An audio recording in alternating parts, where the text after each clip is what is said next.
Praise the lord. మన ప్రభువుని యేసుక్రీస్తునామమున దేవుని బిడ్డలైన మీ అందరికీ నా హృదయపూర్వక వందనాలు తెలియజేస్తున్నాను. ఈ పరిచర్య మీ అందరి ఆత్మీయ జీవితాలకు ఆశీర్వాదకరంగా ఉందని నేను విశ్వసిస్తున్నాను. అలాగే ఒక చిన్న రిక్వెస్ట్, ఇప్పటివరకు మీరు సబ్స్క్రైబ్ చేయనట్లయితే కనుక దయచేసి సబ్స్క్రైబ్ చేయండి, ఇతరులతో షేర్ చేసుకోనండి, లైక్ చేయండి. దేవుడు మీతో మాట్లాడిన విషయాలను కామెంట్ చేయవలసిందిగా ప్రేమతో తెలియపరుస్తున్నాను. ఎందుకనంటే దేవుని యొక్క రాజ్య వ్యాప్తిలో నా వంతు పాత్రతో పాటు మీ వంతు పాత్రను కూడా మీరు పోషించిన వారు అవుతారు. సో దట్ ఎవరన్నా కానీ ఒక చిన్న మాట వలన వాళ్ళు ధైర్యపరచబడిన, దేవుని యొక్క మాట వాళ్ళ హృదయాన్ని తాకినప్పుడు వాళ్ళు దేవుని వైపు ఆకర్షించబడితే మనం పడుతున్న ఈ ప్రయాసకి ప్రతిఫలం దొరుకుతుంది. సో ఆ ఉద్దేశంతో నేను మిమ్మల్ని సబ్స్క్రైబ్ చేసి షేర్ చేయమని అడుగుతున్నాను. Hope you understand. అలాగే ఈరోజు చాలా ముఖ్యమైన విషయాన్ని నేను మీతో పంచుకోవటానికి నేను చాలా ఆసక్తిగా ఉన్నాను. ఈ వీడియో చేస్తానని కూడా నేను అనుకోలేదు, కానీ నేను జరిగినటువంటి ఆ ఇన్సిడెంట్ని బట్టి అందులో నుండి ప్రభు నాకు నేర్పిన పాఠాన్ని మనసులో ఒక మూల దాచుకుని ఉన్నాను. కానీ అది మీతో కూడా షేర్ చేసుకున్నట్లయితే కనుక అది మీ ఆత్మీయ జీవితాలకు కూడా చాలా దీవెనకరంగా ఉంటుందని నా నమ్మకం. సో ఇప్పటికే మీరు థంబ్నెయిల్ చూస్తుంటే మీకు అర్థమై ఉంటుంది. దైవజనులైనటువంటి బిల్లీ గ్రహం గారి జీవితంలో ఉన్నటువంటి కొన్ని విషయాలను మనం గత కొద్ది కాలంగా ధ్యానం చేస్తూ కొన్ని మనం వాక్యంలో నుండి ఆయన యొక్క జీవితాన్ని మనం అర్థం చేసుకుంటూ మనం వస్తున్నాం. సో ఈ యొక్క వీడియోలో నేను మీతో చెప్పే ఒక విషయం ఏంటంటే, ఒకరోజు నేను ఒక పాస్టర్ గారితో కలిసి నేను ఒక ఊరికి వెళ్ళాను. అంటే వాక్య పరిచయం చేయడానికి ఆ పాస్టర్ గారు వెళ్ళారు. నేను ఖాళీగా ఉన్నానని చెప్పి ఆయనతో ఫ్రీగా ఉన్నానని చెప్పి నేను ఆయనతో సహవాసంగా నేను వెళ్ళాను అనమాట ఆ కొడుకులో పాల్గొనడానికి. అదొక చర్చిలో జరిగినటువంటి ఒక ప్రేయర్. ఆ ఊరు ఏంటంటే గణపేశ్వరం. అది ఎక్కడంటే కృష్ణా జిల్లా అవినిగడ్డ కూడా దాటిన తర్వాత, నాగాలంక కూడా దాటిన తర్వాత ఎక్కడికో ఒక మారుమూల పల్లెటూరు గణపేశ్వరం ఊరు మేము వెళ్ళాం. ఆ ఊరిలో ఒక పెద్ద చర్చికి మేము వెళ్ళామండి. ఆ చర్చికి వెళ్ళిన తర్వాత ఆ చర్చిలో మెయిన్గా వచ్చినటువంటి పాస్టర్ గారు వాక్య పరిచర్య చేశారు. వాక్య పరిచర్య చేసిన తర్వాత నాకు కొద్దిగా సమయం ఉంది. ఆ పాస్టర్ గారు కొంతమందితో మాట్లాడుతూ కౌన్సిలింగ్ చేస్తూ ఉంటే నేను ఆ చర్చి ఉండి మొత్తం చూస్తూ ఉన్నాను. ఆ చర్చిని ఎలా కన్స్ట్రక్ట్ చేశారు ఇవన్నీ చూస్తూ ఉంటే, ఆ కాంపౌండ్ అంతా చూస్తూ ఉన్నాను. చూసినప్పుడు ఆ చర్చి బయట నాకు ఒక విగ్రహం కనపడింది. ఆ చర్చి కాంపౌండ్లోనే ఒక విగ్రహం కనపడింది. ఆ విగ్రహం కనపడినప్పుడు నేను ఆయన చూసి ఎవరో ఏదో విగ్రహం అని అనుకున్నాను నేను వాస్తవానికి. తర్వాత అలాగే నేను నడుచుకుంటా నేను చర్చ్ అంతా చూస్తూ ఉన్నప్పుడు చర్చి గోడ మీద ఒక పెద్ద చెక్కినటువంటి ఒక పలక ఉంది. చెక్కినటువంటి ఒక పలకని చర్చి గోడ మీద ఉంచారు. మీకు స్క్రీన్ మీద ఆ పలక మీకు కనపడతా ఉంటుంది. నేను ఒకసారి దాని మీద ఉన్న మ్యాటర్ని నేను మీకు చదివి వినిపిస్తాను. ఒకసారి మీరు జాగ్రత్తగా వినండి. The triumph of a holy cause, Saturday November 19, 1977. మీరందరూ ఇప్పటికే మీకు అర్థమై ఉంటుంది. దివిసీమ ఉప్పెన అని అంటారు. దివిసీమ ప్రాంతం అంతా 1977 సంవత్సరంలో వచ్చినటువంటి తుఫాన్లో నాగాలంక ఏరియాలన్నీ కూడా ఉప్పెనలో కొట్టుకుపోయింది. కొన్ని వేల మంది చనిపోయారు, చాలామంది చనిపోయారు. చాలా ప్రకృతి వైపరీత్యం అది. మన ఆంధ్రప్రదేశ్ రాష్ట్రంలోనే చాలా నష్టాన్ని, బాధని కలుగజేసినటువంటి ఒక ఇన్సిడెంట్, ఒక ప్రకృతి యొక్క ప్రళయంలో జరిగినటువంటి ఒక ఉత్పాతం అది. So November 19, 1977 was blackest day for the people of Divisima. A terrible cyclone and a tidal wave of 18 feet high killed thousands of people, washing away many villages. చాలా ఊళ్ళు కొట్టుకుపోయినాయంట. Prompted by Lord Jesus Christ, Dr. Billy Graham, the angel of mercy and the 20th century evangelist to the world, flew in here from America on Thursday, December 8th, 1977 to share in the grief, trials and tribulations of those people. He came by a special plane and then by an Indian Air Force helicopter arranged by then Chief Minister Mr. J. Vengala Rao. చూడండి, 1977లో తుఫాన్ వచ్చింది November 19న. అప్పుడు దైవ సేవకులైనటువంటి Billy గ్రహం గారు దేవుని యొక్క ఆత్మ ప్రేరేపణను బట్టి ఆయన డిసెంబర్ 8వ తేదీన, ఏమండి ఇంచుమించుగా 4 వారాల సమయానికి డిసెంబర్ అంతేనండి 3 వారాల సమయం దగ్గర December 8, 1977 ఆయన అమెరికా నుండి స్పెషల్ ప్లేన్లో ఇండియా వచ్చారు. ఇండియా వచ్చిన తర్వాత ఇండియాలో ఎయిర్ ఫోర్స్ వాళ్ళు ఒక హెలికాప్టర్ మీద, స్పెషల్ హెలికాప్టర్ మీద అప్పటి చీఫ్ మినిస్టర్ గారు అయినటువంటి వెంగళరావు గారు బిల్లీ గ్రహం గారితో పాటుగా ఆ స్పెషల్ హెలికాప్టర్లో బయలుదేరి arranged by the minister for tourism doctor CH Devanandarao, who also accompanied Dr. Graham, Mr. M.V. Krishnarao, then education minister, received him. Dr. Graham wept and prayed for the people here. He pleaded to adopt the village where he landed. The result is the spectacular township town. చూడండి, అప్పుడు Billy గ్రహం గారు చాలా కన్నీటితో ప్రార్థన చేసి ఆ గ్రామాన్ని ఆయన దత్తత తీసుకున్నారంట. దత్తత తీసుకుని ఆయన చేసిన పని ఏంటంటే అక్కడ ఒక టౌన్షిప్ని కన్స్ట్రక్ట్ చేశారు అని రాయబడింది ఇక్కడ. యాజ్ ది బిల్లీ గ్రహం నగర్ కన్స్ట్రక్టింగ్. చూడండి, ఆ ఏరియాకి బిల్లీ గ్రహం నగర్ అని పేరు పెట్టారు. బిల్లీ గ్రహం నగర్ అని పేరు పెట్టి 285 రెయిన్ఫోర్స్డ్ కాంక్రీట్ బిల్డింగ్స్, అంటే స్లాబ్ ఇళ్ళు, 285 ఇళ్ళు కట్టి, అండ్ విత్ ఎ చర్చ్, ఒక చర్చ్ కూడా కట్టి, నేను ఏ చర్చ్ అయితే చూశానో ఆ చర్చ్ కూడా వాళ్ళే కన్స్ట్రక్ట్ చేసింది అప్పట్లో. His grace archbishop S Arulappa laid the foundation on April 21st, 1978. చూడండి, ఇంక ఇదంతా మీరు చదువుకుంటూ వస్తే చాలా వివరాలు ఉన్నాయి. తర్వాత మీరు ఒకసారి పాజ్ చేసుకుని దాన్ని మీరు చూడండి. డిస్క్రిప్షన్లో వీలైతే కనుక ఇమేజ్ కూడా నేను షేర్ చేస్తాను.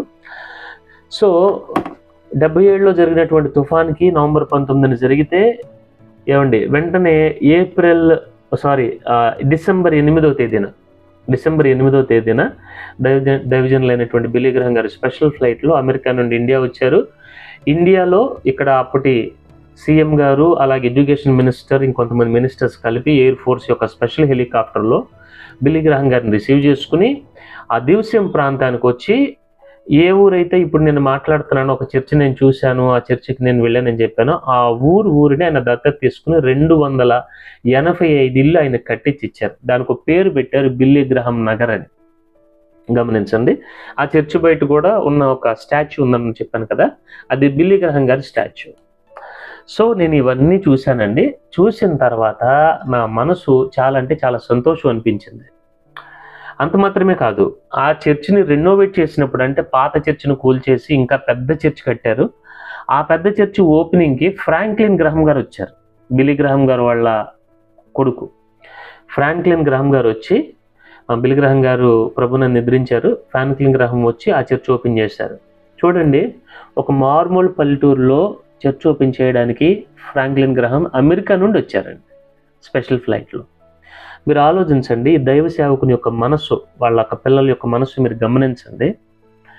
వాళ్ళు ఆ ప్రాంతంలో కష్టంలో ఉండటం చూసి, రాష్ట్రం చాలా క్లిష్ట పరిస్థితుల్లో ఉందని వాళ్ళకి తెలిసి, ఆ గ్రామాన్ని వాళ్ళు దత్తత తీసుకుని ఆ ఏరియాలో ఇల్లు కట్టించి చర్చ్ కూడా కన్స్ట్రక్ట్ చేసి ఇచ్చారు. ఆ తర్వాత బిల్లీ గ్రహం గారు భారతదేశంలో చాలా క్రూసెడ్స్ కూడా పెట్టారు, కలకట్టాలో మీటింగ్ కూడా పెట్టారని నేను గూగుల్ చేస్తుంటే కొన్ని న్యూస్ నాకు అని తెలిసినాయి. సో ఈ మాట నేను మీకు ఎందుకు షేర్ చేసుకుంటున్నానంటే, ఇప్పుడు ఆయన చేసినటువంటి ఒక మంచి పని ఆయన చనిపోయినా కానీ ఆ మంచి పని చనిపోలేదు, నేటికి కొనసాగుతూనే ఉంది. మంచి మనిషి చనిపోవచ్చు, కానీ మంచి పని చనిపోదు. సో ఆయన చనిపోయి కొన్ని సంవత్సరాలు అవుతున్నా, అంటే నాకు తెలిసి వాస్తవానికి ఆయనకి ఇలా మనం ఇల్లు కట్టాము, ఒక గ్రామాన్ని దత్తత తీసుకున్నాము, అక్కడ ఇంకా పరిచయం జరుగుతుందన్న విషయం ఆయన బ్రతుకున్న దినాలలో ఆయన మర్చిపోయి కూడా ఉండొచ్చేమో. ఎందుకంటే ఇలాంటి వాళ్ళు చాలా చేస్తూ ఉంటారు, చేసి మర్చిపోతూ ఉంటారు.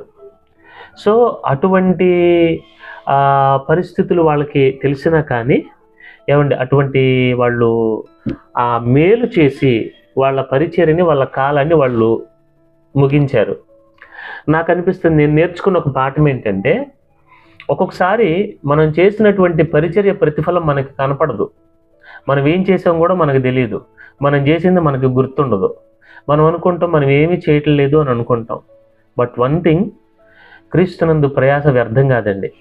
దైవ సేవకులు కనుక ఈ వీడియోని కనుక మీరు చూస్తున్నట్లయితే, I would like to encourage every one of you, సహోదరి సహోదరుడా, మన ప్రయాస వ్యర్థము కాదు, క్రీస్తు కొరకు మనం చేసినటువంటి పరిచర్య వ్యర్థం కాదు. ఒకవేళ గనక విశ్వాసులుగా మీరు ఈ వీడియోని చూస్తున్నట్లయితే మీరు ఆయన నామమును బట్టి చూపిన ప్రేమను మరుచుటకు ఆయన అన్యాయసుడు కాదని హెబ్రీ పత్రికలో రాయబడింది. అలాగే ఆ సాకారుల పేర్లు జీవగ్రంథమందు రాయబడతాయని వాక్యం స్పష్టంగా సెలవిస్తుంది. ఒక గిన్నెడు చన్నీళ్ళు ఇస్తేనే దాని ప్రతిఫలం పోగొట్టుకోం కదా. క్రీస్తు కొరకు, క్రీస్తు ప్రేమను చూపించడానికి మనం పడే ప్రయాస, మనం దేవుని కొరకు చేసే ఏ చిన్న పనైనా కానీ అది దేవుడు కౌంట్ చేస్తాడు. చేసింది మనం మర్చిపోవచ్చు, చేసింది కూడా మనకి తెలియకపోవచ్చు, కానీ దేవుడు అవన్నీ కౌంట్ చేస్తాడు. గుర్తుపెట్టుకోనండి, ఖచ్చితంగా ఆయన ప్రతిఫలాన్ని ఇస్తాడు. నాకు తెలిసి నేను అనుకుంటున్నాను, బిలిగ్రహం గారు పరలోక రాజ్యం వెళ్ళినప్పుడు ప్రభు బిలిగ్రహం ఇదిగో నువ్వు ఇలా చేసావు, అలా చేసావు, ఇలా చేసావు, అలా చేసావు, అలా కాలనీలు నీ పేరు మీద ఇలాగ నువ్వు దత్తత తీసుకుని ఇచ్చేసావు, వాళ్ళకి మంచి చేసావు, వాళ్ళ కష్టంలో నువ్వు ఆదుకున్నావు అంటే ఆయన కనిపించి ఉండొచ్చు. అవును నేను చేశానా, నిజంగా నేను చేశానా అని అనుకుని ఉండొచ్చు ఆయన.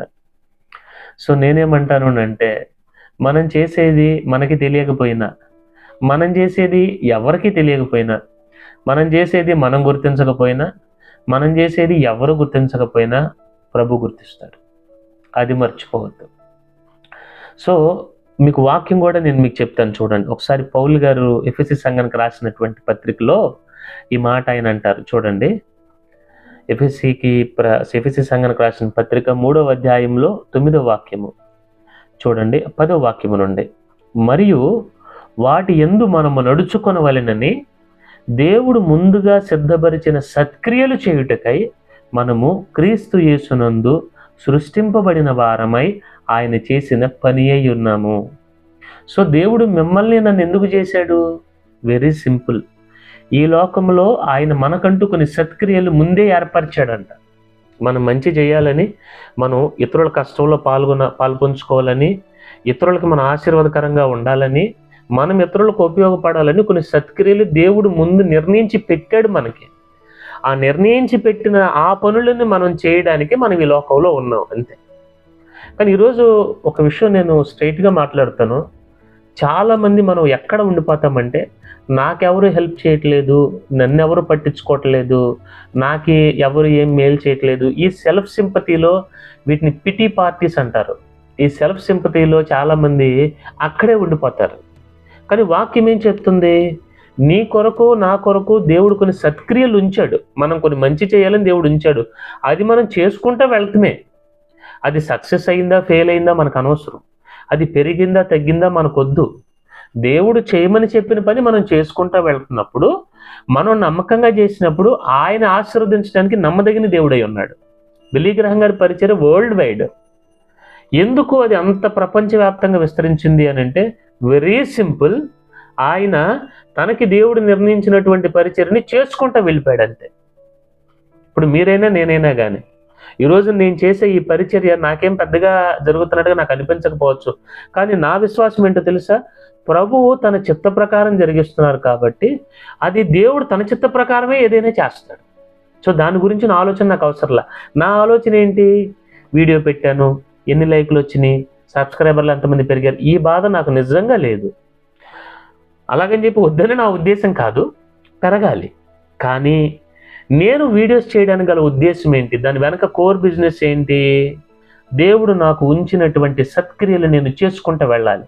నా పిలుపు, నా దర్శనం, ప్రభు నాకు ఏ పరిచర్యనిచ్చాడు, దేవుడు నాకు ఏ ప్రత్యక్షతనిచ్చాడు, ప్రభు నాకు ఎటువంటి భక్తినిచ్చాడో దానిని నేను చేసుకుంటూ వెళ్ళిపోవాలంతే. ఇంకా glory be to God alone. మీకు అర్థమవుతుందని అనుకుంటున్నాను నేను. సో దేవుని బిడ్డలారా గమనించండి, మనం చాలా సందర్భాల్లో ఎందుకు ముందుకు కొనసాగలేమనంటే, మనం చెప్పే కారణం ఏంటంటే మనల్ని ఎవరు గుర్తించట్లేదనో, లేకపోతే మనకి ఎవరో సహాయం రావట్లేదు, ఎవరు మనం చేసేదానికి అందరూ అడ్డుపడుతున్నారని మనం ఆగిపోతాం కదా. కానీ కాదు, కానీ దేవుడు నిర్ణయించిన సత్క్రియలు చేయటానికి మనం ఈ లోకంలోనూ గుర్తుపెట్టుకోనండి. రేపొద్దున ప్రభు దగ్గరికి వెళ్ళినప్పుడు ఆయన అడుగుతాడు, నాన్న నేను నీ కొరకు కొన్ని ఏర్పరిచిన సత్క్రియలు పెండింగ్లో ఉంచొచ్చేవి ఎందుకని అడిగితే మన సమాధానం ఏమవుతుంది? నేను నీకు కొన్ని క్రియలు ఏర్పరిచాను, కొన్ని మంచి పనులు చేస్తావని నేను పెట్టాను, నీకు రక్షణ ఇచ్చాను, నీకు అన్ని విషయాల్లో నేను సహాయం చేశాను, పరిశుద్ధాత్మ దేవుని ఇచ్చాను, మనం ఇంకా పెండింగ్ వర్క్ ఏంటి అని అడిగితే వెనక్కి వచ్చి పెండింగ్ చేసే పరిస్థితులు అయితే లేవు. కనుక సమయం ఉండగానే మన పని మనం చేసేసుకుందాం. అర్థమవుతుందండి నేను చెప్పేది? సో నేను అక్కడ ఆ బిల్లి గ్రహం గారి యొక్క కాలనీ నేను చూసినప్పుడు అక్కడ ఒక ఆయన్ని అడిగాను, ఇక్కడ ఇళ్ళన్నీ ఒకే రకంగా ఉన్నాయని ఎవరు కట్టించారు అని అంటే, ఇల్లు అయితే పాతబడిపోయిన ఇల్లండి. వాళ్ళందరూ చెప్పే మాట ఏంటో తెలుసండి, వాళ్ళకి ఎవరికి బిల్లి గ్రహం గారు తెలియదు. వాళ్ళు ఎప్పుడు చెప్పే మాట ఏంటంటే 77లో తుఫాన్ వచ్చిందంటండి. చిన్నోళ్ళు అయితే అంట అని చెప్పారు, పెద్దోళ్ళు అయితే వచ్చింది అని చెప్పారు. 77లో తుఫాన్ వచ్చిందంట. ఎవరో ఒక పాస్టర్ గారు బిల్లి గ్రహం గారు అంట, ఇదిగో ఆ బొమ్మ కనపడుతుంది చూసారు, అలాగ ఉండేవాడంట, చాలా ఎత్తుగా ఉండేవాడంట ఆయన మా ఊరు వచ్చి చూసి మా ఊరిని దత్తత తీసుకుని ఇన్ని ఇళ్ళు మాకు కట్టి పెట్టాడు, ఆయన కట్టిన ఇళ్లలోని ఇప్పటికీ మేము ఉంటున్నాం అని ఆయన గురించి మంచిగా చెప్పుకుంటున్నారు. నేను అంటాను, దేవుడు ఏర్పరిచిన సత్క్రియల్ని ఆయన పని ఆయన చేసుకెళ్ళిపోయాడు. ఇంకొక మాట చెప్పమంటారా? ఇప్పుడు బిల్లి గ్రహం గారు ఇంత సేవ చేశారు. ఆయన వాస్తవానికి మీకు ఒక విషయం చెప్తాను వినండి. బిల్లి గ్రహం గారికి సూట్లు అంటే చాలా ఇష్టం. చాలా ఖరీదైన సూట్లు వేసేవాడంట ఆయన. కానీ ఒక్క సూట్ వెళ్ళింది ఆయనతో వెళ్ళలా. ఇప్పుడు ఆయనకి ఖరీదైన వస్తువులు అంటే చాలా ఇష్టం, కానీ ఒక వస్తువు వెళ్ళిందా? వెళ్ళలా. పోనీ ఆయన వెనక ఏం వెళ్ళింది అని అంటే నేను ఒక్కటి చెప్పగలను, వారి క్రియలు వారి వెంట వెళ్ళినాయి. ప్రకటన గ్రంథం 14వ అధ్యాయంలో రాయబడిన మాట. ఏమండి, వారి క్రియలంట వారి వెంట వెళతాయంట. ఇప్పుడు బిల్లి గ్రహం గారు ఎక్కడి నుంచి ఏం తీసుకెళ్లారు? ఆయన ప్రభు ముందు నిలబడినప్పుడు, నాయన నేను నీకు ఏర్పరిచినటువంటి ఆ సత్క్రియలను నువ్వు చేసుకొచ్చావు. ఆఖరికి అవి చేసిన సంగతి ఆయనకు కూడా గుర్తుండి ఉండకపోవచ్చు, ఆయన కూడా వాటిని గమనించి ఉండకపోవచ్చు, చేసుకుంటూ వెళ్ళిపోయాడు అంతే. ఇంకా అది కానీ దేవుడు కౌంట్ చేశాడు. సో దేవుని బిడ్డలారా గమనించండి. I would like to encourage every one of you. మిమ్మల్ని అందరూ నేను ఎంకరేజ్ చేస్తున్నాను. ఏదో జరగట్లేదనో ఏదో అవ్వట్లేదనో మీరు ఆగద్దు. ఎవరో మన భక్తిని గుర్తించారు, లేకపోతే మనం చేస్తున్న ఇటువంటి మంచి మనకి ఫలించట్లేదని అనుకోవద్దు. గుర్తుపెట్టుకోనండి, దేవుడు అన్నీ కౌంట్ చేస్తాడు. మీరు చేసిన మంచి, మీరు చేసిన క్రియలు, మీరు చేసినటువంటి భక్తి మీకు చాలా దీవెనకరంగా ఉంటాయి. అది మీకు మాత్రమే కాదు, ఇతరులకి దీవెనకరంగా ఉండటానికి మనం పిలువబడ్డాం. కనుక ఈ విషయాలు మనసులో పెట్టుకోవాలని నేను మీకు ప్రేమతో తెలియజేస్తూ, ప్రభువు మీ కొరకు ఏర్పరిచినటువంటి సత్క్రియలను చేసుకుంటూ ముందు కొనసాగాల్సిందిగా ప్రేమతో తెలియజేస్తూ ఈ మాటలు నేను ముగిస్తున్నాను. మరలా ప్రభు చిత్తమైనప్పుడు కలుసుకుందాం. ఇంకా అనేకమైన విషయాలు నేను మీతో షేర్ చేసుకోవాలి. ఆ విషయాలన్నీ నేను మీతో కూడా చెప్తూ ఉంటాను. ఒక్కొక్కటి నా లైఫ్లో నేను నేర్చుకున్న ఏమి పెద్ద పెద్ద వాటి నుండి నేను నేర్చుకోలేదండి. చాలా సింపుల్ వాటిలో నుండి దేవుడు నాకు నేర్పాడు. వెరీ సింపుల్ వాటిల్లో దేవుడు నాకు నేర్పటం, వాక్యం చూసుకోవటం, ఇదే నా జీవితంలో జరిగింది. అవే నేను మీతో ఉన్నట్టుగా షేర్ చేసుకుంటున్నాను. సో అవి మీకు ఆశీర్వాదకరంగా ఉన్నాయని నేను విశ్వసిస్తున్నాను. దయచేసి నేను మిమ్మల్ని ఒకటే కోరుకుంటున్నాను, మిమ్మల్ని అడిగేది మా కొరకు ప్రార్థించండి. ఎందుకనంటే ఇది దేవుని పరిచర్య. మనం దేవుని పరిచర్యలో ముందుకెళ్తున్నప్పుడు ఎన్నో అటాక్స్ జరుగుతూ ఉంటాయి, ఐ మీన్ స్పిరిచువల్గా. వీటన్నిటినీ మనం జయించుకుంటూ రావాలి. సో మీ ప్రార్థన సహకారాన్ని నేను కోరుకున్నా. Pray for me and my family, my church. అర్థమవుతుందండి? పరిచర్య కొరకు ప్రార్థించండి. క్రీస్తునందు ప్రయాసవార్థం కాదు. God bless you.